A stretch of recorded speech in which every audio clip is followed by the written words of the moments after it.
the most powerful things that humanity needs to hear and understand and feel it in their very spirit is, I say all the time, you are the miracle we're waiting for. Because if we can't get our young people connected to their spiritual nature, then they're going to feel very alone for a very long time, and more of them will be looking for a way out. That's what this whole suicide epidemic is about. It's a call to us to help our young people and people all across the board to find joy in living again. Isn't that all it is? Hey everyone, it's Sophia from Sacred You. Thank you so much for being here. A quick message before we dive into today's conversation.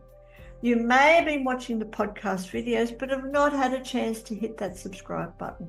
So if you have ever gained value from our videos, from our conversations, it would mean so much to us if you would hit that subscribe button below right now, or even give us a like. And what that means, not only does it allow us to grow our subscriber base, but it also allows us to bring in more important guests for you to listen to. And you will be one of the first ones to be notified. So please hit that subscribe button and let's get started on today's wonderful conversation.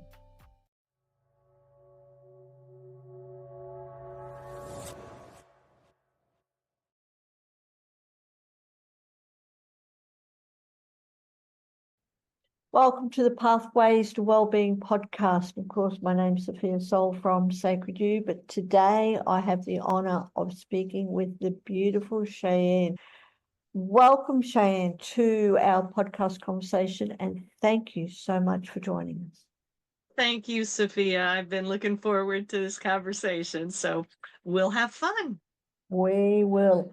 We're talking about a topic that is so important for everyone, because it's like it is a silent epidemic, right? And that is suicide, and also how we can actually ignite the spark. So I want to know, Sheyenne, because SPARK is an acronym. Yes. I want to know from you, first of all, let's get to know you. Tell us about your beautiful self and how you got into this journey about igniting the spark. The journey actually goes all the way back to high school, because I've lost 3 close friends to suicide, and the first one was in high school. And during that time, I started to evaluate very quickly in terms of what was going on with some of my other classmates. And one of the things that concerned me all the way back then was that so many people were being guided by very well-meaning people, but they were being guided to be pursuing careers that were all about chasing the money trail and not very much about connecting the head and the heart to figure out what that path should look like.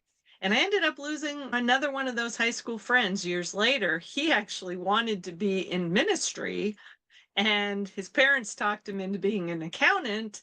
He was a very good accountant, but he also was a very depressed one. So that's where it all began. And then just about a year ago, a friend of ours who had tried 2 or 3 times to take his own life had decided that he wanted to, part of his healing process and getting back to trying to find joy in his life, was he wanted to do a live event where he was addressing this whole issue of suicide prevention. And he asked me if it was something I'd be interested in being involved in. I said, yeah, sure, let's go do it. So that conversation started literally a year ago and took us back to Raleigh, North Carolina, which is where I lived for 30 years. That's where we had the most contacts. And the big thing was that in Raleigh, as in many universities across the US, I don't know about worldwide, but there was a huge number of student suicides on campuses last year. So that's why we went back there. Yeah, unfortunately, that does happen quite a lot. The pressure of being a student, especially in universities, is so intense in today's world, because it just takes much, especially for people who are doing things because it's what their parents want, not what they want. Yes. Absolutely. Thank you so much for sharing that. Tell us a little bit about SPARK. What does SPARK stand for? Certainly. Spark, the S is for suicide prevention. P is for promoting open discussion about the conversation, because we got to break the silence. The A is about addressing societal issues. R is rejuvenating body, mind, and spirit. And K is kindness to all. Kindness to all is wonderful. Thank you for that. And has there been any other moments in your life that really has brought you back into community development and wellness? Is there any pivotal moments that you'd like to share? Sure. My husband and I went through a major financial crash back in 2009. And as a result of that, we came face to face with a lot of things in our societal systems that we really didn't know how they operated and how they functioned. And some of them made us quite angry, quite honestly, because it was like once you got into some of these systems that were designed to help, you couldn't easily get back out of them. And we're like, that doesn't make sense. That doesn't, it shouldn't be that difficult. But it truly was eye-opening and awakening. And when we lost everything, we thought about fighting to try to hold on to our house and all the other things that went with it. And both my husband and I were getting these messages that were like, no, let it all go. You're going on the road for me. And we weren't quite sure what that looked like. And it took a number of years, about 8 years, for that to actually manifest. But it became interesting because the more that we got frustrated with some of the societal systems that we had learned about, the more that we wanted to build alternative systems, if that makes sense. So Yes. for us, it's really been about creating this foundation that can help people start by living more in their core purpose and then building their life around that, including getting involved in entrepreneurial endeavors, because we happen to believe that if you're made in the image and likeness of a creator, then we were born to create.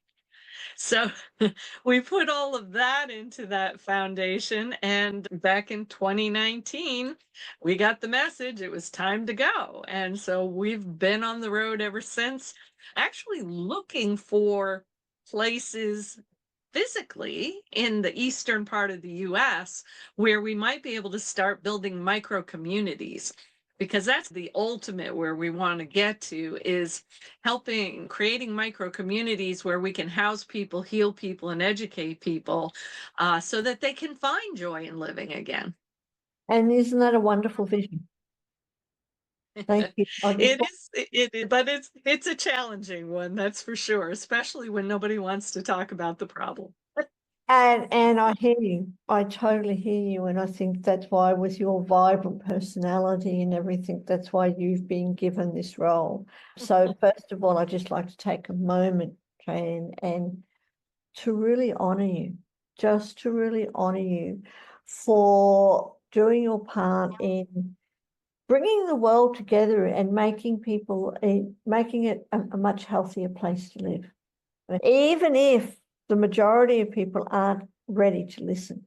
But I really believe now is the time to lay in foundation. Absolutely. And I thank you for honoring our work. It's definitely an honor to be doing it. And we're always curious to see where it's going to lead us next. Yes, I hear that too. It's very similar to me. And before Sacred You, I was also a nomad in Australia. We call ourselves, or call people nomads, which is travel, doing sound healing. And I just followed guidance until one day I followed guidance to come down to where I am and was told that was it. I won't be traveling anymore. Even though I tried to object, but when you're told to do stuff, you can't really object.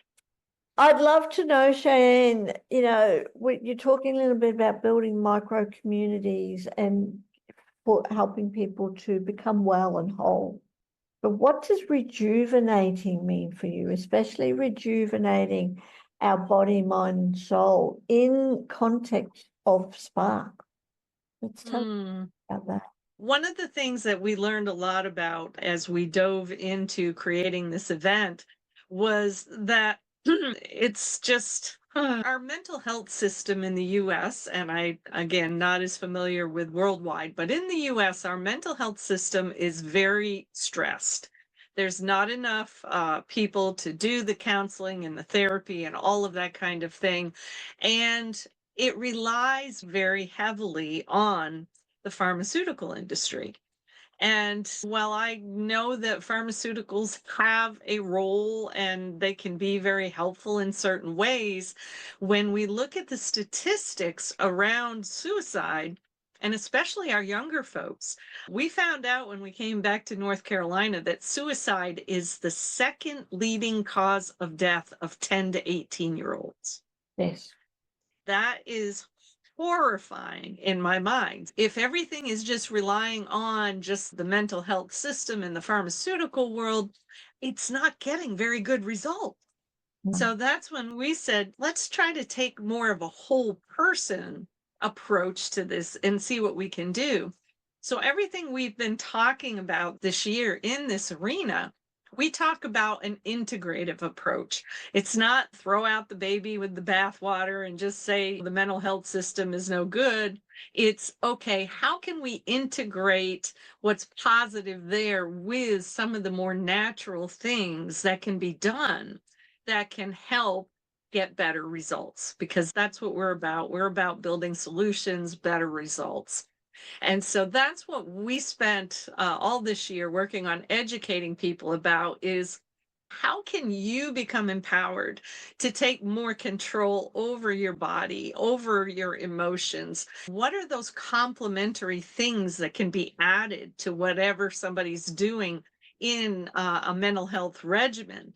And we found so many amazing tools that can be utilized to help ease the emotions, to help calm the trauma that gets lodged in the body, mind, and spirit. It's amazing. And even we found out that in North Carolina, our military veterans actually have access to things like hyperbaric oxygen therapy. I had no idea before we dove into all of this what that was, what it was about, and why it could be so helpful. They actually, it's a fairly new program, but they've already gotten 200 veterans off from PTSD meds and got them so they're not having night terrors. They can sleep better. A lot of the pain in their body is gone. Those kinds of things, when you hear about that, and when they hear that there's a veteran, because our veterans are committing suicide at incredible rates as well. When they hear there's a veteran that's in danger of taking their lives, they get them right in, and 9 times out of 10, they've had just remarkable results almost immediately with people not feeling that urge to be gone. And we need more people to understand the alternatives that are out there. Yeah. So it's so sad in one way, but also so very powerful of what is now available. So thank you for sharing that. And just definitely hope or make it our mission to make this aware, to make other people aware that there are other alternatives and there is help out there. Not just medication, because as we know, medication is not always the answer and stuff.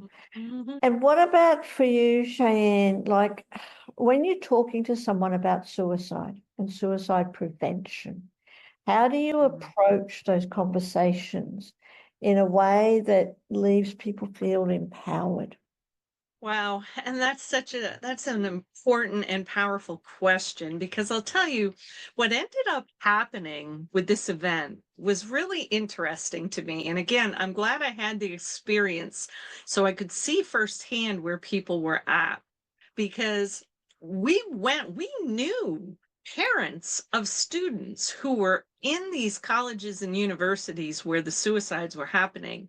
And we tried to get them to come out to the event because some of them had kids dropping out of college because they were so traumatized by the loss of life there. And trying to get them to come out and learn about these things, difficult. It's like nobody wants to talk about it. Nobody wants to face it. Nobody wants to deal with it. So what we ended up doing was we had a 2-hour panel discussion that involved a whole range of people who had been touched by suicide. We had a woman who lost her husband. We had somebody who lost a child. We had somebody who lost his dad. We had a mental health nurse. And we had somebody who was actually a rather spiritually based mental health counselor, which was interesting. So we had this whole panel discussion, and these were all people who were there explaining how suicide touched their lives, but how it caused them to have a new purpose in life. And, how their lives had unfolded and gone forward in very new directions as a result of now having a purpose where they wanted to help other people to not have to go through the same pain that they had been through. So that was interesting. And I had so many people tell me they were going to come and be there in the audience with this panel discussion. Do you know that we only ended up with a handful of people who actually came to listen live, but we now have over 1,100 views of it on Facebook. So it's important information. People, and I've gotten feedback from people that the panel discussion was fabulous because it was empowering, but everybody wanted to hide behind the screen to watch it. Yes. That was what was interesting.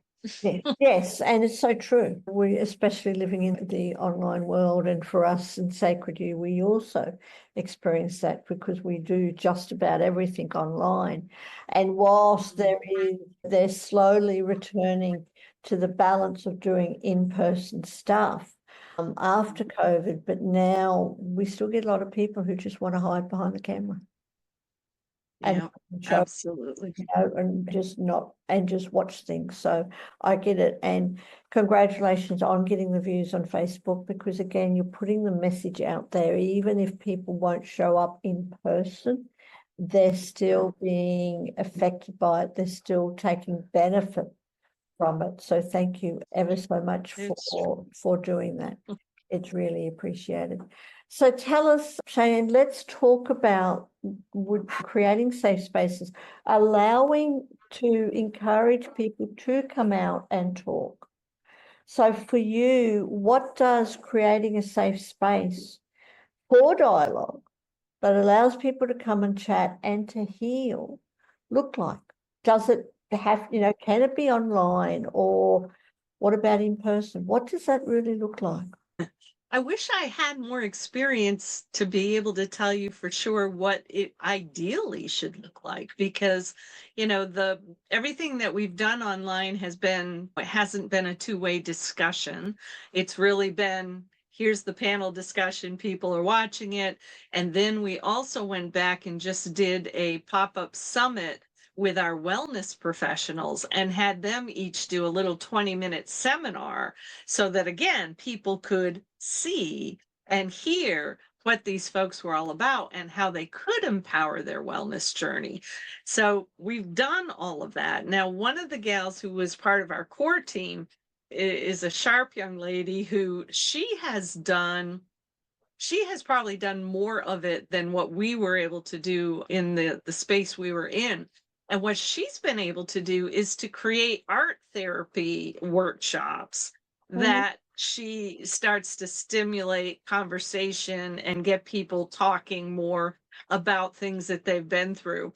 And she's had some really good conversations there where she said, I still don't understand it. She said, but once I get them drawing and painting and all this kind of stuff, all of a sudden things just seem to want to come out. It's good for you, Mariama. You did good. And I'm not a therapist. I should say that right up front. I am not a therapist.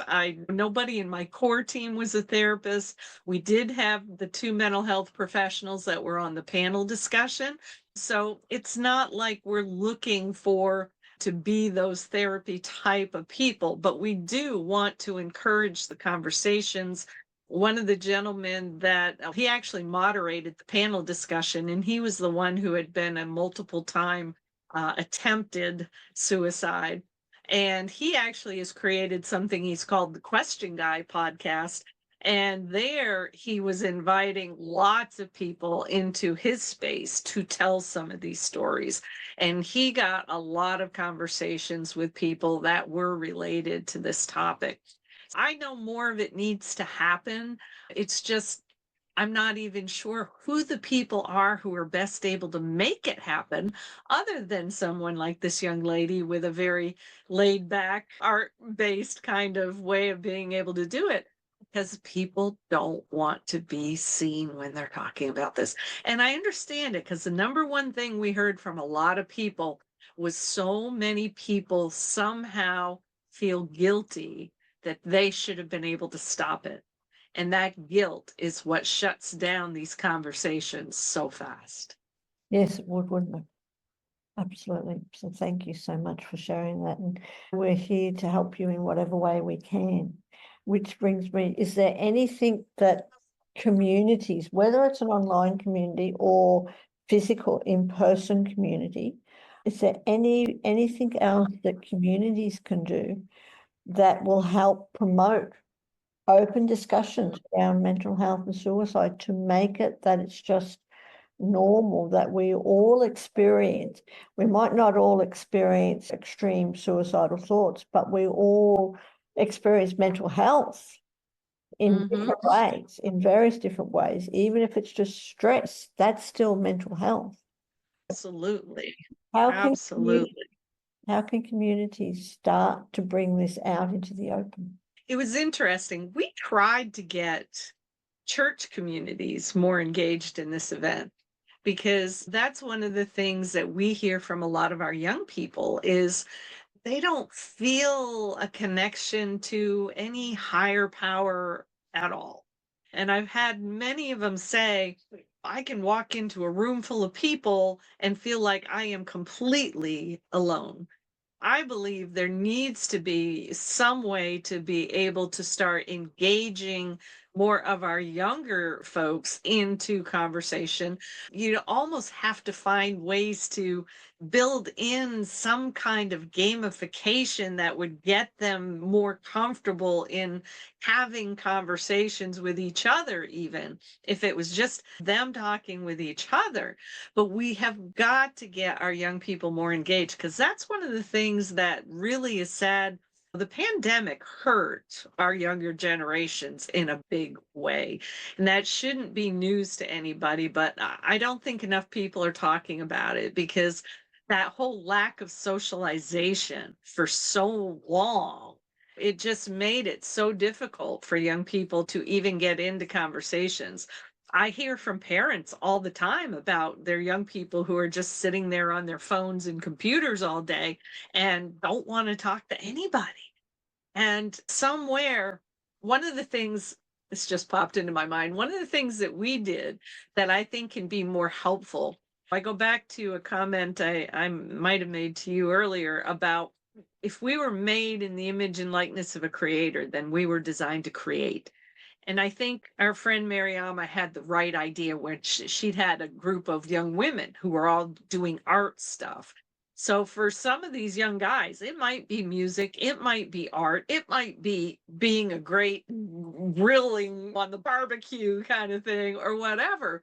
But getting our young people engaged in creative processes, things where they can use their hands and be able to start to have conversations around things that they could get excited about. We did 2 years ago, we did a young entrepreneur program, and a lot of the young people in the program had aged out of our foster care system.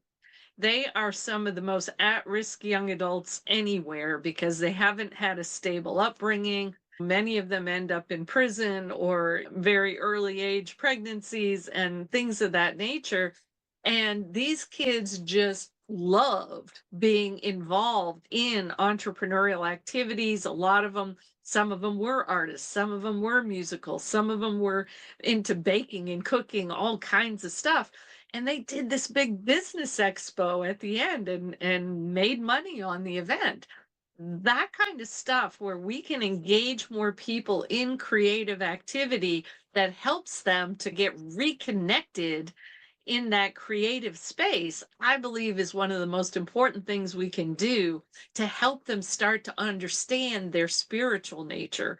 Because if we can't get our young people connected to their spiritual nature, then they're going to feel very alone for a very long time, and more of them will be looking for a way out. Absolutely. Absolutely, especially in today's world. And again, I'd just like to honor you for putting that whole thing into practice and to really helping, especially the younger generation, because they've grown up with technology. They haven't really grown up a time before computers, time before mobile phones, where we know what we can do without them. But yes, Exactly. and the pandemic certainly affected a lot of people. And I believe now we have a pandemic of do on technology and not connecting. And I was actually just going to ask you, and I think you've already answered it, but if you have anything else that you'd like to add about how do we balance technology, using technology, because we live in a world of technology. If it wasn't for technology, we wouldn't be talking today. But how do we balance using technology with fostering those deep connections in the world that we live in? Yeah, it's one of those things. Something can become the master of you, or you can become the master of it, right? And that's what's happened with too many of our young people is the technology has become their master. And they're not empowered. They're not taking control and saying, yeah, no, there's more to life than just this, and there's other things that I could be doing.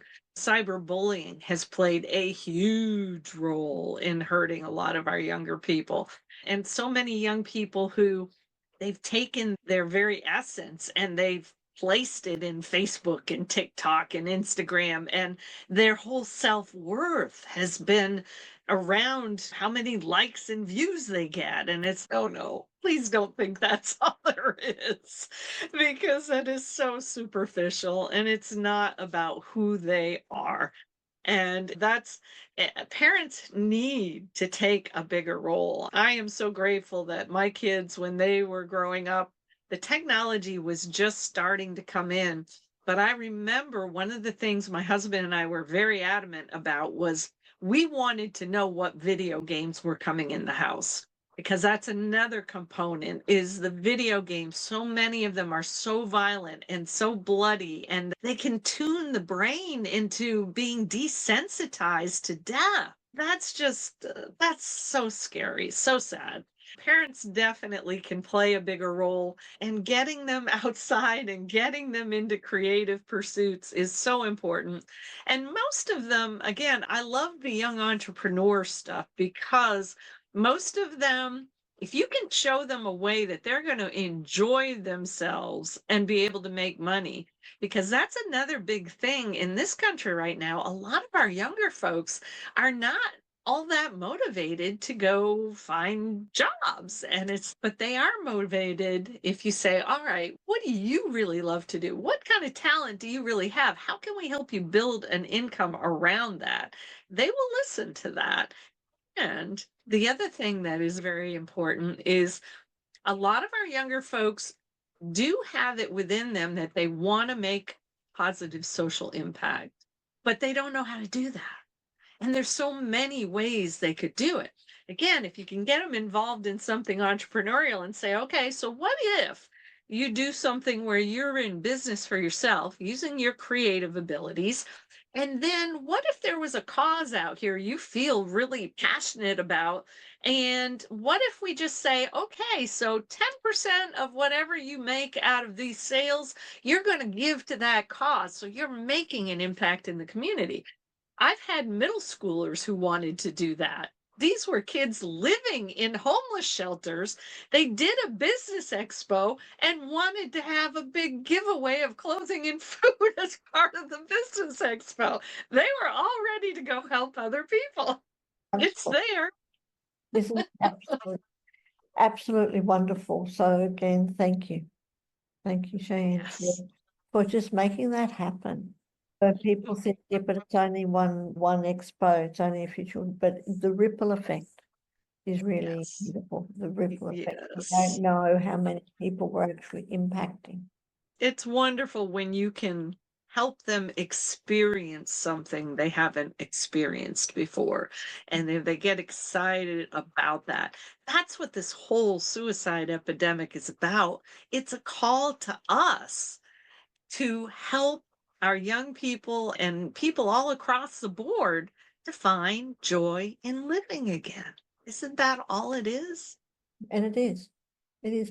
And tell us with that, what advice would you give to someone who is isolated, who or does feel isolated? Like you even mentioned, people can be in a room full of people. Someone can be in a room full of people, but still feel lonely. So what advice would you give to someone who does feel lonely and is struggling to find that joy or struggling to find a community where they can belong? And I always tell people to look for the small business community in their local area because small business owners are problem solvers, they're energetic, they love to good business owners are there because they want to provide solutions and help to people. And so for some people it may be finding a mentor in the small business community that can start to show them possibilities that they haven't thought of before. Definitely about finding somebody who can help you. And I actually do have an introductory video online that's free for people to access. I created a class called Find Your Song and Sing It, Finding or Creating Work You Love. And so the introduction is out there online as a freebie because there's only 4 questions that I ask people to try to help them get some sense of what purpose might be lying within their spirit that they could be doing something with.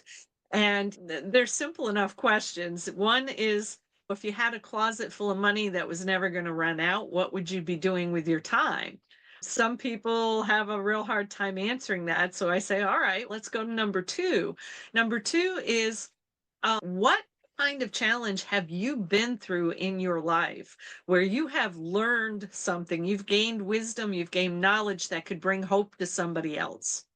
Because we've all been through something and somebody else is looking for that hope. The third one is, what kind of hobbies or projects do you have that could be turned into something? Maybe you should be teaching somebody how to do your hobby or project that you really love. And then the fourth one is really about, if you can't think of anything else, look around and just be aware what makes you really angry or really sad when you look at things going on in the world, because that anger and that sadness are often tied to your passion, and that passion could lead you to a purpose that you haven't considered.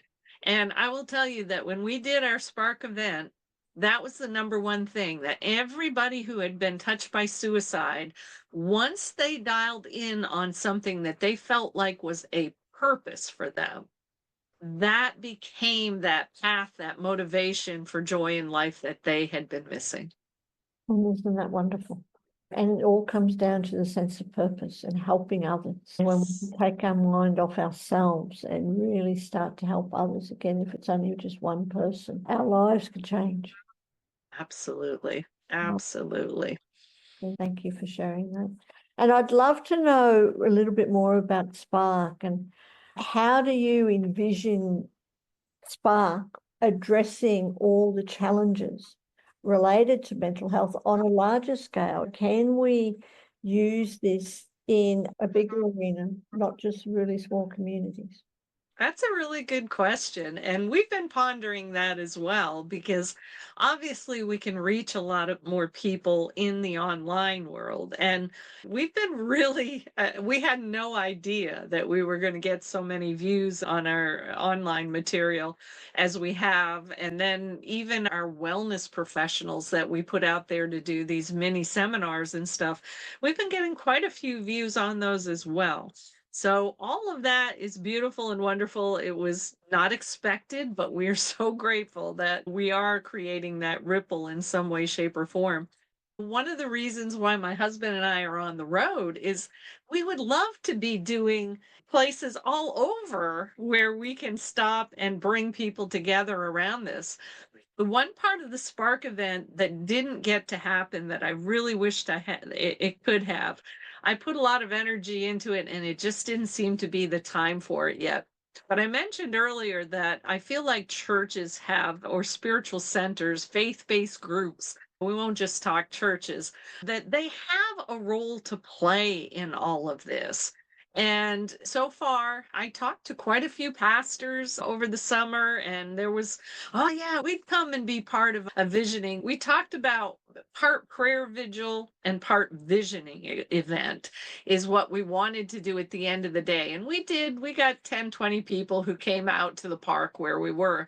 We would have loved to have had hundreds and hundreds. But the whole idea was that we had a number of visionaries who were holding these visions for these micro communities, as I call them. So we had one gal who wanted to build a micro community around abused women. We had the one gal who was all about the young people aged out of foster care. We had somebody who wanted to be helping veterans. We had somebody else who wanted to be helping seniors. So it was like these visionaries all had very similar visions of what we could be doing to create this change for a lot of different groups of people. And ultimately, if we could have brought a lot of faith-based community out there that was concerned about the loss of our youth, the loss of our veterans, the loss of all of these people that we're losing right now, and just got them to be able to divide up into groups. And okay, so this group's all about the seniors, and this group's all about the young adults. Then you can start to brainstorm together. You can start to build that energy together and be able to find the resources to make these things happen. This can be spawned online. That is not a difficult thing to do. It's just finding enough people who will come together in an online environment so that you can say, all right, you have passion for helping women, go over there, you go over here, and getting those brainstorming groups together. Because that's the final phase of everything my husband and I have been out here planting seeds for. Because when I was in corporate America, I used to lead and facilitate problem solving teams. And the Bible says when two or more come together with a common vision, incredible things can happen. And I've seen it happen. It's just trying to get the folks together to really think about these things and brainstorm together, because I know it's possible and I know we need these kinds of communities being built. So Mm. that's the big vision. And I'm open to hearing from anybody who gets excited about that idea. And absolutely, Shane. And again, thank you for sharing your big vision. And, it is such, not just needed, it's so, so needed, we know that, but such, it comes from your heart. You can see how passionate you are. And you are Absolutely. touching, within Sacred You, we have one of our mottos is touching lives everywhere. And it's that ripple effect. And I know that's what you're doing too. You never know whose lives you're going to impact. So thank you again. And I'd like to know, Cheyenne, what about you? How are you helping yourself and how do you integrate your wellness practices into your life on all areas of wellness? So you're living a whole holistic life and that you're able to help others like you do. Basically, Cheyenne, how do you keep going? That's a wonderful question. The fact that we actually do live in a motorhome, we do spend a fair amount of time in nature. Walking in nature is my stress relief. It's also where I tend to get a lot of downloads of information that I need to go do something with. Just being able to walk in nature. Right now, we're very close to the ocean, so I can't wait to get out there and walk the beaches. That's my main piece. But my husband and I also have learned a lot about mineral-based nutrition. And so that is a core point for us.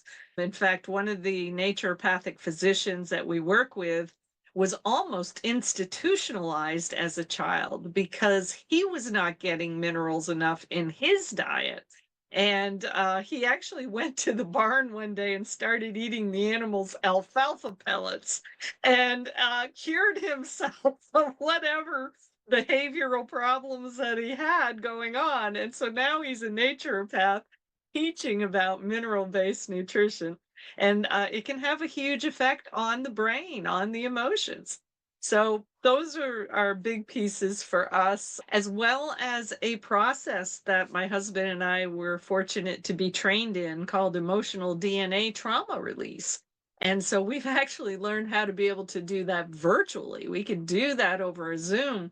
And I've had people go from depressed to just feeling so much lighter in an hour. It's incredible just being able to help release some of that trauma energy that gets trapped. Sometimes pain goes away with it too. Those are the things my husband and I work on each other frequently and just try to make sure that whatever comes to us can move through us. You're very fortunate that, you know, your husband is with you and you have such a compatible person, compatible partner, that you're both on the same mission.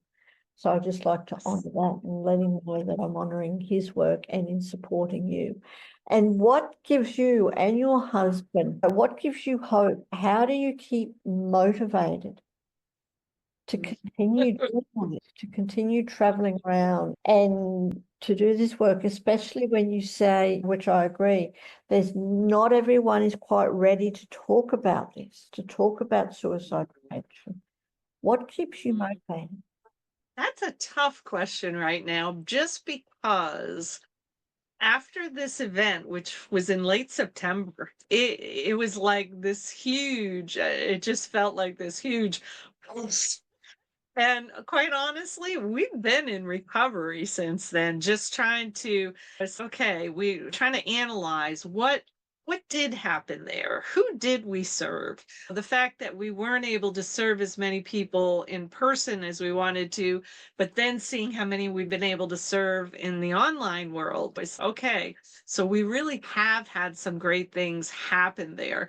And I've got several people that have come back to me and thanked me. We had several volunteers helping us that day, and these were young women who had lost their mothers to suicide. I had no idea until after the fact that was their story.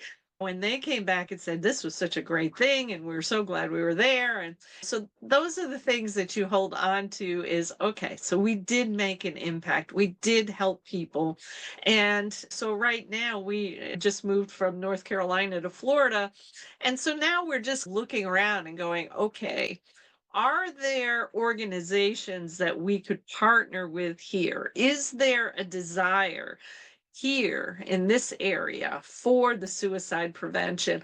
Or perhaps we end up finding that this area is more ready for, oh yeah, we got a bunch of kids that we're trying to help them figure out how to go about having a career path. All right, so let's introduce them to entrepreneurial things as part of that career development path.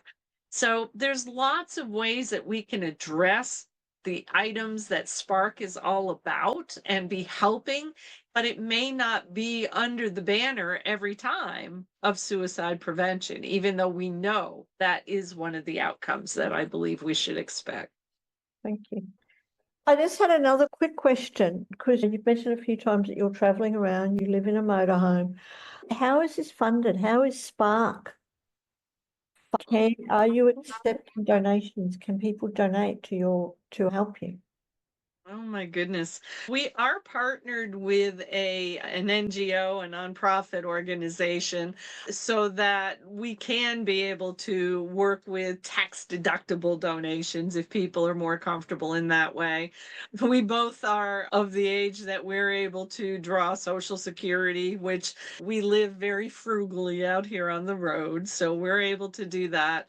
But we do have a variety of products and services that we sell Mhm. as part of our funding for all this as well. Whether it's our emotional trauma release work that we're doing, or whether it's my Find Your Song and Sing It class, or whether it's teaching classes about basic entrepreneurship. And we have a number of products like the mineral-based nutrition. We have terahertz therapy products. We have a number of different products that we work with as well. So all of those things together become our multiple streams of income that allows us to stay on the road. Wonderful to hear. Thank you. And for anyone who is watching or listening to this podcast, do check out Cheyenne's links, because you never know what she may be able to help you with. And also how you may be able to help Cheyenne and the cause that you're doing, the wonderful things that you're doing for the world. And before we wrap up, Cheyenne, is there any other question that I could have asked you? Or is there anything else that you would like to share, and how would you answer? What else would you like to share? I think one of the most powerful things that humanity needs to hear and understand and feel it in their very spirit is, I say all the time, you are the miracle we're waiting for. Because I'm very familiar with Christianity, and I think one of the worst things that Christianity has done is talk people into sitting on their hands and waiting for Jesus to return, instead of saying, what would Jesus have me be doing right now? We believe that every one of us is born with a piece of a super puzzle. That if we were all about building our piece of the super puzzle and snapping it together, all these wonderful pieces, snapping it all together into this big super puzzle, we would be living in a world with amazing abundance, amazing health, and peace for everybody. And the fact that we're not seeing all of that as abundantly as we would like right now is a really good indicator of how many of us are still sitting on our puzzle piece. So get up and find your piece of the puzzle and get busy, because you're the miracle we're waiting for.